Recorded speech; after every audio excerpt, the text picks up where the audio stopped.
مکہ شہر میں آپ صلی اللہ علیہ وآلہ وسلم کی ولادت کے ہر طرف چرچے تھے۔ لوگ دور دور سے سردار مکہ عبد المطلب کے پوتے کو دیکھنے کے لیے حاضر ہو رہے تھے۔ ابو لہب کو جب اس کی باندی سویبہ نے بھائی کے گھر بیٹے کی ولادت کی خوشخبری سنائی تو اس نے بھتیجے کی خوشی میں اسی وقت سویبہ کو آزاد کر دیا۔ اپنی والدہ ماجدہ کے بعد آپ صلی اللہ علیہ وآلہ وسلم نے سویبہ کا ہی دودھ پیا تھا۔ پھر قدرت حق نے یہ خدمت مستقل کسی اور کے سپرد کرنی تھی۔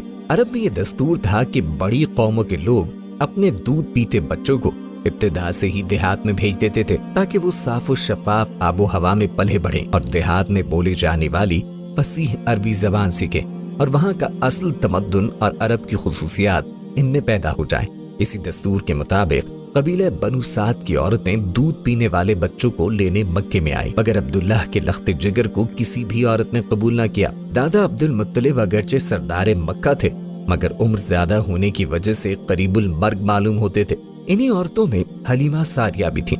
مکے کی عورتوں نے یہ سوچ کر انہیں اپنے بچے نہیں دیے کہ یہ عورت تو خود فاقہ زدہ ہے، اس کے خود کے بچے سیر ہو کر نہیں دودھ پیتے ہوں گے تو یہ ہمارے بچوں کو کیا دودھ پلائے گی۔ لیکن خدا تعالیٰ کو کچھ اور ہی منظور تھا۔ چنانچہ حلیمہ سعدیہ حضرت آمنہ کے پاس پہنچی تو آمنہ کا لال انہیں دودھ پلانے کے لیے مل گیا۔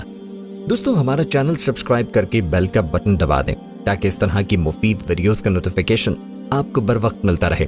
قدرت کا یہ حیرت انگیز کرشمہ تھا کہ جیسے ہی حلیمہ سعدیہ کی گود اس یتیم بچے سے سرشار ہوئی تو برکت موسلا دھار بارش کی مانند ان پر برسنے لگی۔ وہ دبلی پتلی سواری جس پر حلیمہ سوار ہو کر مکہ آئی تھی بڑی سست رفتار تھی، اور جب واپس ہوئی تو ان کی سواری تمام قافلے سے آگے آگے تھی اور ایسے چل رہی تھی جیسے کسی پیاسے نے پانی دیکھ لیا ہو۔ جب آپ صلی اللہ علیہ وآلہ وسلم کو لے کر اپنے گھر پہنچی تو گھر کا دامن بھی برکتوں سے بھر گیا۔ کہاں اس سوکھی فاقہ زدہ عورت کے دودھ سے اس کے بچے کا پیٹ بھی نہیں بھرتا تھا، اور کہاں اب دونوں بچے پیٹ بھر کر دودھ پینے لگے۔ بکریوں کے تھنوں میں بھی دودھ وافر ہو گیا۔ کافی عرصہ بارش نہ ہونے کی وجہ سے جنگل سوکھ رہے تھے اور گاؤں کی بکریاں بھوکی آتی، مگر حلیمہ کی بکریاں شام کو گھر لوٹتی تو پیٹ بھری ہوتی۔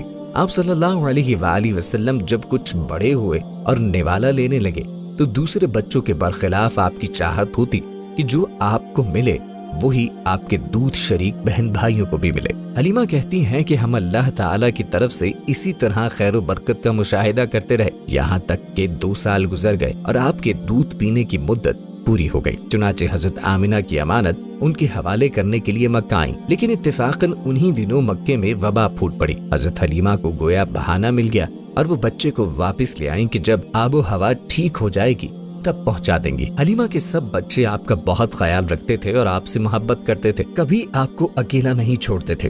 لیکن پھر ایک ایسا واقعہ پیش آیا کہ جس نے حلیمہ کو پریشان کر دیا۔ ہوا کچھ اس طرح کہ ایک روز سب بچے گھر سے باہر کھیل رہے تھے کہ اچانک 2 آدمی آئے جو کہ بڑے حسین و جمیل اور شاندار تھے، نہایت عمدہ اور صاف و شفاف لباس پہنے ہوئے تھے۔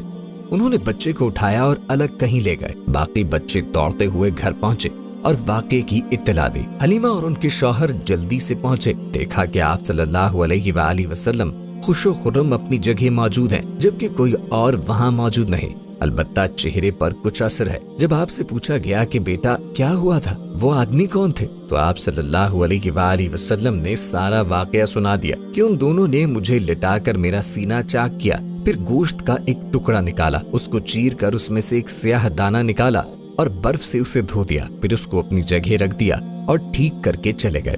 حلیمہ اور ان کے شوہر نے آپ کو پیار کیا اور سینے سے لگا کر گھر لے آئے۔ بچے کے ساتھ پیش آئے واقعے پر دونوں میاں بیوی پریشان تھے۔ لوگوں نے اس حالت کو دیکھ کر ایک یہودی عالم کے پاس جانے کا مشورہ دیا۔ اس یہودی نے آپ صلی اللہ علیہ وآلہ وسلم کو دیکھتے ہی شور مچانا شروع کر دیا۔ یہی بچہ ہے جو عرب میں انقلاب برپا کرے گا اور دیگر تمام مذاہب کو ختم کر دے گا، پوجا پاٹ بند اور مورتیوں کا خاتمہ کر دے گا۔ اے لوگو، اپنا مذہب بچانا چاہتے ہو تو اس بچے کو ختم کر دو۔ اس واقعے سے دونوں میاں بیوی کی پریشانی میں مزید اضافہ ہو گیا۔ ناظرین کرام، اس واقعے کا سلسلہ ابھی جاری ہے۔ آپ تمام دوستوں سے گزارش ہے کہ آپ ہمارے چینل کو سبسکرائب کرنا مت بھولے گا۔